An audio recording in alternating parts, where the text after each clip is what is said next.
அஸ்ஸலாமு hi friends. இது ஈதோட continuation vlog தான்.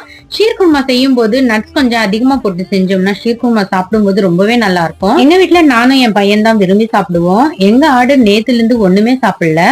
கீரை கோஸ் எது கொடுத்தாலும் எதுவுமே சாப்பிடல.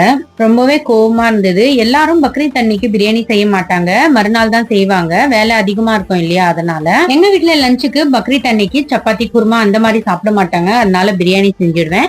2 கிலோ அளவு மட்டன் 2 கிலோ அரிசி போட்டு பிரியாணி செய்யலாம்னு. இந்த ட்ரெஸ் போட்டு பிரியாணி செய்ய முடியாது, அதனால காட்டன் ட்ரெஸ் வியர் பண்ணிட்டேன். காட்டன் ட்ரெஸ் தான் கம்ஃபர்டபுளா இருக்கும். நான் பிரியாணி செஞ்சிட்டு இருந்தேன். ஆடு வெட்டுறதுக்கும் வந்துட்டாங்க. ஆடு வெட்டுறதுக்குள்ள பிரியாணி செஞ்சு முடிச்சிட்டேன். மட்டன் பிரியாணியோட டேஸ்ட் சொல்லவே வேணாம், செம்மையா இருக்கும். காலையில இருந்து வேலையும் அதிகமா, ரொம்ப பசி வேற, அதனால பிரியாணி போட்டு சாப்பிட்டுட்டேன். கறியை 3 பாகமா பிரிச்சுட்டு, ஒன்னு எங்களுக்கு, ஒன்னு சொந்தக்காரங்களுக்கு, ஒன்னு ஏழைகளுக்கு பிரிச்சு வச்சுட்டேன்.